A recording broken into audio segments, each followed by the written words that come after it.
Mario, second time, this time is going to be amazing. So, again, thank you for coming here. And yes, can you make a brief intro about yourself, about how you're involved in esports, in education, everything you do, basically? Yes. So, well, Ivan, thank you so lot for having me again. I know this time we will do much better. Well, my background, actually, I'm a esports professor at two universities in Bogota, Colombia. In both universities, I create the whole structure in esports in two different ways. The first one is to create an sports culture as an esports practice. So all the students that already play or an esports, they came. We structured the whole session of training session for them, and we try to make them think better to their mindset change through the training session. And at the final of the semester, we want to create an esports culture that they feel and they know that they need to eat better, to sleep better, to train better. Not just repeat, repeat, repeat. That is the most common thing that happen in esports. That all the players sit down and repeat all the days the same thing. We try to change that. We try to break that paradigm, and we try to make them train better.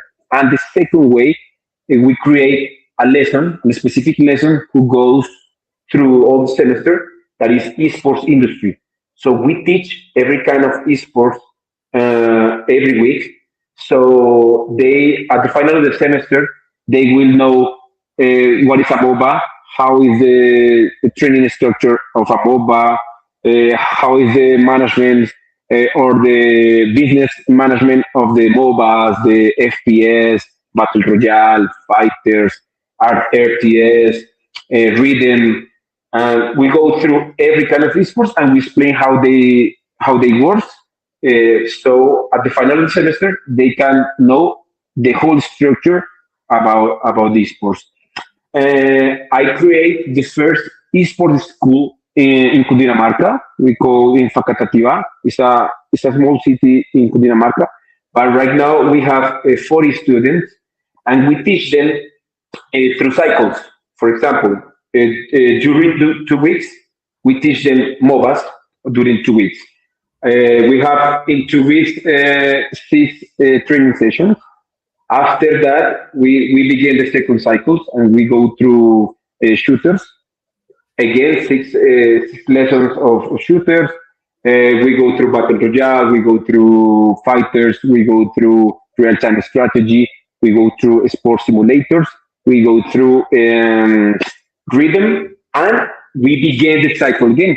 After we finish all of them, we go to MOBAs again and we try to teach them and another specific topic. And so in the whole year, they can know much better about the whole esports structure. And when we see that one of those students are really, really good, we go through that phase two, that we take all these good players, all these good athletes, and we start to train in a different way with them. So the phase one is go through all the esports, and the phase two is to train in the specific esports that they are good. So that's what we do. I create the first curriculum in esports in Bogota with the Esports Institute of Bogota. So we reach three hundred students in divide in five schools. So in every school we have 60 students, 60 to 70 students, and we reached 300 right now. I have an esports team called Gamer Society. With my team, I try to create a specific methodology of a training. We want to make something different to know if the sports players um, get much better in different ways. We try everything every time to break the paradigm, to make the things different, to try to improve how to train, how to analyze the tactic sessions. We try to implement all of that, and that's what I do. That's why we are here. Amazing, amazing. And what are what differences do you teach them in this esports structure in between, like between MOBAs, FPS, and the different genres? Yes. For example, Ivan, we what we did was to deconstruct the esports, Okay. and we deconstruct the esports in four structures. So we took, for example, MOBAs. Okay, we have MOBAs here, and we said, what do the athlete needs to know in the technique way? For example, when you want to train football, when you talk about technique, you need to how to pass, how to dribble, how to shoot, how to defend, right? The same happens in esports.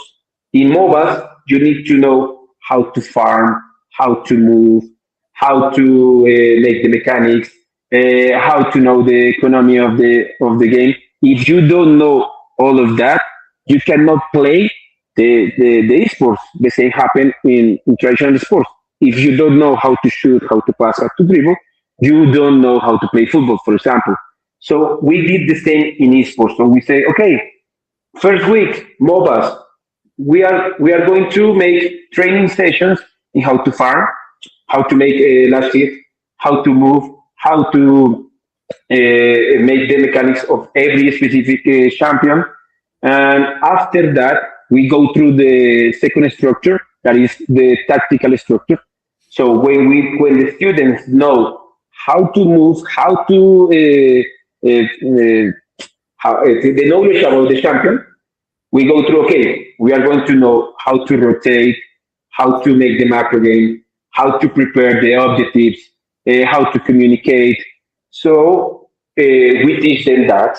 After that, we have the third structure, that is the physical structure, because when you go through a training session of 2, 3, 4, 5 hours, you need to have a strong body, because when you are sitting, for example, your core is contracted, your neck, your arms need a good position, because if you go through 3, 4 hours and you are weak, you start to go down with your performance. So if you are very strong person, your performance stay in the high level every time, because you don't get fatigue, you don't get stress, you don't get tired, because your body is strong. So we take at least 20, 30 minutes to train physically these kids, the athletes, the students, to understand that they need to be stronger every time to be better at the sports. At the fourth structure, we have the emotional structure. We know that the esports stimulate the management, time management, resources management, leadership, team communication, teamwork. We know that, but we take a specific time of the session to explain that, to explain them. Okay, in MOBAs, you need this. For example, assertive communication. You need leadership. You need teamwork in MOBAs, but maybe in fighters they don't need that. They need creativity. They need emotional management.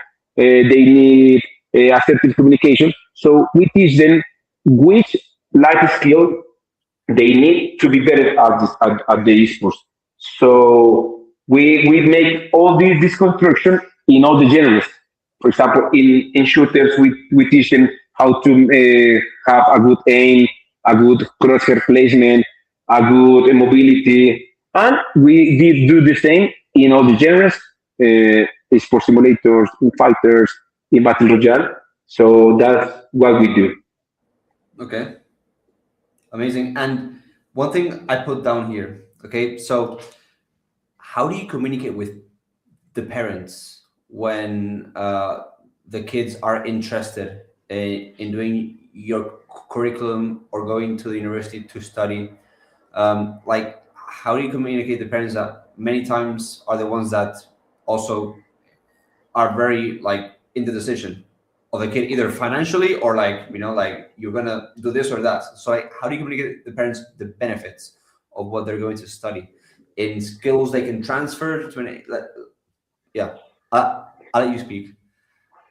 They need to understand that one is for to study, and the second one is to have a project life in the esports area because they can be athletes, they can be casters, as you know. And for those, you don't need to go through a university, but you need to study and to understand the whole ecosystem. But the first thing we do with the parents is to teach them and to tell them that that esports is an sport. It's not just to have fun or just to waste the time. When the parents understand all the benefits that to practice an sport, they say, okay, tell me more. They say, okay, tell me more. How is going to my son? Don't waste time. Don't only have fun. How is good to my son will be a better person through esports. So we teach what I already told you. We tell them that all the benefits. We tell them how they are going to understand, how they are going to know, how they are going to go to the teaching process. And the third thing that for them is very important, we take them out of the house because usually the people try to teach everything online, but we already know that these generations don't show the camera, don't open the microphone. So every time they are looking at the black mirrors in a training session online, and and the things that we want to stimulate doesn't get in a good shape. So the things we said the parents, hey, take out the kids of the home, bring them to a specific environment to know and to teach and to go through a good process of esports. Because when they go to a physical space, they change their behavior. The kids start to talk to each other. That yeah, this doesn't happen online. When you are giving a lesson online, they should talk to each other. They just listen to you. But when they are in the physical session, they talk about other things. Their behavior change. They are more relaxed. They don't get too stressful so easily. They don't get frustrated so easily because they know that the person sitting next to them is feeling the same, and they start to empathize with the other people. That doesn't happen online. We already understand that we need to take them to a physical space and to train together, to see their faces, to talk to each other, to make the whole strategy, the whole the tactical session together. When we want to talk about feelings, they are more open to talk about them in physically, not online. And when the parents see this and they go to a physical session, they say, "Oh, this is amazing. This is different." Because right now I'm looking at my kid make a different behavior, acting different. I and they feel more happy at the final. When we ask the whole students, I have at least 1,000 answers about this. Hey, how do you feel better? Coming here and play physically or in your house? No, teacher, here because here I can know who is my partner. I can talk to them. I can go and eat with them. I can go and have a coffee with them. So that makes that the person change and the parents says, okay, I see this will help my kid, so I will support you And that's why right now we have all these kids in our programs, because we already show them that we have benefits, because we have a specific structure. It's not repeat, repeat, repeat, and it's not to tell the parents leave your kid in front of a screen 6 hours, because that's what they see on the houses. They see their kids sitting in front of the screen 6 hours, 7 hours, and they don't know what is happening. But when they took to the physical spaces, to the classroom, they feel more comfortable. The parents start to make all the confidence with us. They feel more happy because they know that their kids are being stimulated in a different structure. So that's has been our successful, I think. Amazing, amazing. And now going to the university side, how do you talk to universities, and how do they trust you for you to implement this? Because I bet, okay, like there's a lot of educators, that would love to know what you know of how you accomplished, like integrating esports curriculum in universities. Like, how do you do that? Well, it's mostly the same, because when you have, for example, a rector, or you have an administrative person, they usually don't understand what is esports. Mhm. And it's normal. They are in another generation. Yeah, they haven't made a blog. And when you tell them, hey, look, this right now is an sport, and this can be training as a traditional sport. So you can do almost the same, but in a digital space. So what we need first of all to know how many of your students already play an sport, because it's a number that when they see that a lot of people play an esports at the university, they say, oh, it's more people than judo, it's more people than volleyball, it's more people than baseball. When they see this number in the first time, they say, oh, I have more students playing an esports than a traditional sports. They Yeah. take that seriously. They say, okay, something is happening here. That's the first thing I say to the university. So the second part is, okay, what are we going to do when we have 20, 30, 40 students? I tell them we are going to train like this. And when they see the training session, the semester structure, the whole year structure, they say, okay, it's like a normal sport. Yes. So we need to understand this as a sport. It's not just repeat and sitting in front of the screen, because that's what they thought. They only see a kid pushing the buttons in front of the screen, but they don't know what is happening. But when you tell them and when you teach them, hey, that we are going to do this in this way, they say, okay, what we need? We need consoles, we need computers, we need tablets, cell phones, we need a specific space. Yes, we start to see at the university in which space we can make the specific space to train esports, because it's really important.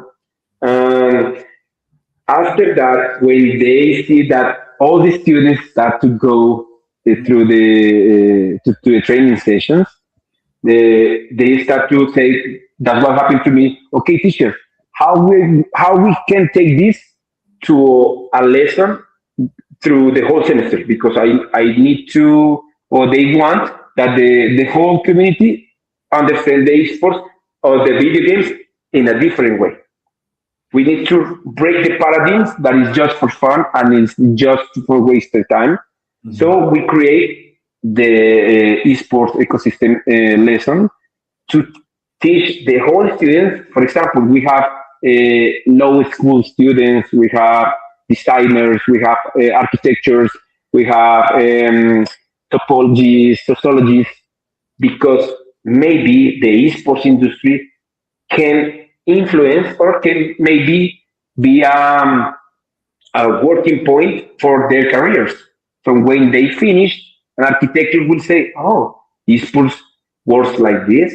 How can I be an architect in esports? Or how can I be a lawyer in esports? So that break and make a very big picture of what they can do when they finish their careers. So we giving them a more ideas.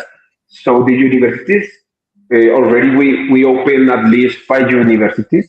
I cannot teach in the whole of them, but I open this structure in the 5 universities. But I capacitate, I teach other teachers to make the things what I do to make it to do in the other universities. So that have been the top. That's what we have been making here, and the other specific and most important is to understand that usually because it's what happens. Usually, the sports simulators are not the most popular games because they usually say, okay, we're going to open esports, put eFootball or EFC or FIFA because they think that because football is popular, they are going, the sports simulator is equal as popular, and that doesn't happen. We need to understand what are the most popular game of the country or the city and go through that most popular game because that will make more successful the program. So that's what we do, and we need to make that they know how many students play esports in their institution. Great, man. And another topic that when you were talking about universities and how you implemented the curriculum in five, the theme that we talked before, hidden life, okay, about the government, okay, and all the work that you're doing with the government, so they consider it a sport, and that's gonna benefit the esports ecosystem. I don't know if more governments have done something similar. It's the first time I hear it, okay. So I really want you to explain that, like what you're doing, your work with the government, because that's amazing, and hopefully something someone in another country can get inspired and reach out to you and see if they can do the same. Yeah. Yeah. Okay. When we go through the process in Colombia Yeah. to recognize esports as an esport in our country, was in the same way. We have a national system of sports, right? So that system is we have at least 80 sports that everybody knows: football, volleyball, basketball, yeah, and they have an sport structure. We try to make the law to esports can fit as a normal sport. That's what it do. So when the government sign and recognize esports as a sport, so we say that is really important because right now in this stage, the esports are not sustainable because usually the private money is finished can is not forever, but when you have the support of the government and when you tell the publisher, hey, we are the government, we want that our kids practice esports in a good way because that is a core of the law. We need to create an sports culture in esports because that is a problem in the whole world. Usually, these kids have problems emotionally of sadness. They are really lonely. But when the law became recognized, big part of the law is how we are going to make these kids more healthy. We need to take them sports and healthy because that goes together. So what we want to understand that the other countries are doing, for example, Ecuador, three months ago, they are going through the official recognition of esports as a sport in Ecuador. They are making the law, but this happened in the whole world. So what we need is that the public or the government understand the esports as a sport. They talk to the publishers, hey, work with me. We can work together because you need people practice your video game, but we need these people who will be healthy and can be a good project life for them. So we have in Colombia the law recognizes in two specific ways. The first one is all the video games that impact in a traditional federation, for example, AAFT, that is football. When something is going through, take AFT, go through the Football Federation of Colombia. And the same happen in basketball and in tennis. But the other ones, that is mobile, for example, League of Legends, shooters, go, we need to construct, we need to create the National Federation of Esports in Colombia because we don't have it. That's what we need to take. We need to create the organization, the institution, who will run the whole esports in a healthy way, in a good culture. And after this, we need to have an international body that runs esports for all the world. But if we want that to happen, we need that all the tell me, Ivan. With that, okay, apologies for interrupting you, but like with that came another thing. So how many international bodies are there, and what do you think needs to happen so we get into like one main one? Okay, right now we have three international bodies. The oldest one is ISF, International Sports Federation, was created in Korea 15 years ago. The second one, 8 years ago, was a Global Sports Federation, yes, that was created in USA, if I don't forget. And the third one is the newest one, was created 3 years ago, that is Esports Foundation. I think everybody knows about the Esports World Cup and right now the Esports National Cup. These three bodies exist right now. And each body has his own World Cup and has make the things to stimulate and to promote the esports as a good practice. What we need, Ivan, is that the International Olympic Committee recognize one, because as you know, we depend of the International Olympic Committee because it's the associated sports figure internationally. So as soon they recognize one, we will have an international body to run esports in the whole world, like happens with FIFA, with FIBA, and with the old sports. So we need that recognition. For example, why don't we have why we didn't have Olympics esports games? Because we didn't have an international esports body who runs the Olympic cycle. Because the whole sports, they need a cycle. The games in the country, national games, regional games, continental games, world games, and after that, Olympics. Because the Olympics will have the best of the best, right? But we don't have an international recognition body, so we are waiting for that. We are waiting that as soon they recognize one, that body can make the whole cycle, Olympic cycle, to have Olympic esports games.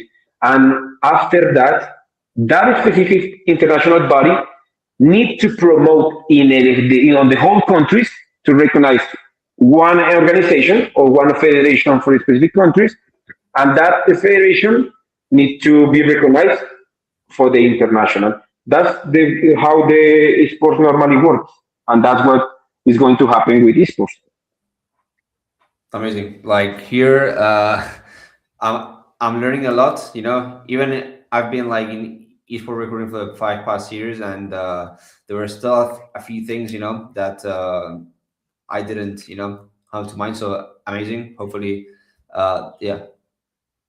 For example, if I can say it, in the whole countries, usually are 1, 2, or 3 institutions that want to run esports in the country, and that could be a problem in the country. That's why we need this international body to be recognized faster, because we need that body only recognize one in each specific country to leave the esports work with a good flow, because right now the whole sponsorship, the whole brand doesn't know who support. So, for example, Coca-Cola, hey, in Colombia you have three institutions that says that are going to run the esports, but I don't know who I want to support because you don't have a one recognized. That's happening in the whole country. Maybe when the government, when there's more structure, maybe the government will be the one that says, okay, this one is the official one, right? And the other That one, that could happen. That could happen, or that you can make a federation from zero. As soon the government recognizes you the esports as an sport in the country, what as a normal associate sports works, you need to create clubs. As soon you create clubs, these clubs can have leagues, and as soon you have 3, 4 leagues in the country, that leagues can create the federation. yeah, That happened in the whole sports. So that's what we need. We need, as soon as the government recognize sports, people start to create legally their teams, their clubs. They can work together to create the league, and after 2, 3, 4 leagues, they create the national federation. That's the process. amazing, amazing. Mario, is there anything that you wanted to cover that we haven't covered? I mean, I loved, like what you said about like esports education, like from the students' perspective. Then we went to the from a university perspective. Then we went to like like the government internationally. Uh, I mean, is there anything else that you think the audience like needs to know? I think it's one thing we have missing, that is happening right now. That we are now going through Esports Nations Cup. That is the first international competition that we nations. But this competition will have 40 million of prize pool, $40 million of prize pool. We've never seen this kind of money supporting countries, right? But we, as a country, to compete in that competition, you need to have the best of the best as a coach and as a player. But to have the best of the best, you need to create a specific structure to dictate the talents, specific talents. And after that, you need to create a structure to know which leaders, for example, the coaches, the analyst coach, the whole staff, if they are prepared to be the best of the best of your country. That is, we didn't create that in esports too, because in esports usually people say that, oh, you are challenger, you are a talent. Maybe yes, maybe not. If you are playing the game through 10 years and you already are challenger in only 1 year, you are not a talent. But if you in 2 years you get to challenger, maybe you are a talent. We need to create the specific topics to analyze which player is really good and which player is not that so good, because that usually happens. Usually the teams, the clubs, doesn't make a good tryout process because they only see, this kid is challenger, is Ryan. I suppose it's good. Hey, come here, play with us. That doesn't happen in football, for example. We need to create a structure to detect talents. We need to create the whole structure for the grassroots, because this is one cup. For the second cup, we need these good talents to represent the country, because maybe the ones we have right now will be not so good in 2 years. But in esports, we don't have that sport structure. So, okay, we have this kind of talent. How we are going to work with them to be the best in 2 years? How is the process? How we are going to create it? How we are going to take this kid to prevent the lessons, injuries, to be at the best performance in 2 years? Because a problem that we have in esports is that usually the whole athlete's career is maybe 2 years, 3 years. If Faker is another thing, don't talk about Faker because it's only one example. He has been in the top level 10 years, but usually the 90% of the players finish in 1 year, 2 years, they start playing. That is not normal in sports. So we need to create that.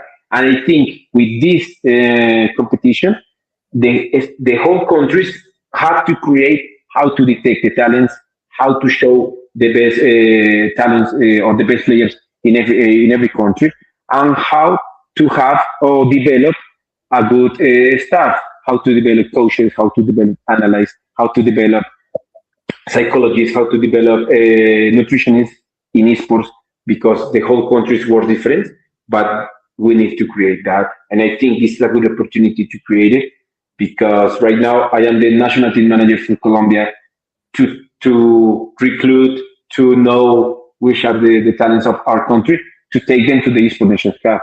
Because if my country, one player or one team can make $100,000, that will change his life in my country.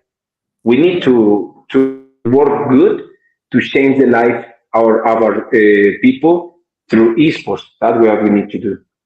Amazing. Mario, thank you so much for your time and all the knowledge. I hope to repeat this talk soon. No, Ivan, thanks to you for your time. Thanks for to want to listen to my experience, want to listen to what I did. I hope maybe someone who listens to us. I'm going to be next week in Montenegro talking about what I do in esports, of what we do in esports. So if maybe one of you can go to Montenegro, I will wait for you there and to talk about esports and to start creating the whole structure. What's going on in Montenegro? Montenegro, we are going to have the Montenegro Future Festival. There is a specific event that we will have esports, education, blockchain, technology, because the Montenegro want to become a hub in development of all these structures. So in the specific esports panels, I will be part of them. So they usually invite people from around the world to share their ideas, to share their experience, to create really that's what the meaning of the event, to create a good or to establish a good starting point to work in the whole world. That's what the Montenegro Future Festival is doing. And this is the third edition. Is the third edition. The person behind this is Felix Stock. Felix is the person who is running the Montenegro Esports Alliance in the country. He is the person who wants to make that Montenegro become a hub in esports and in education and technology in the region. I think he's doing it because he's the only country in the whole Balkans who is doing it. So I think it's a good event, and that will make it bigger and bigger every time. Amazing.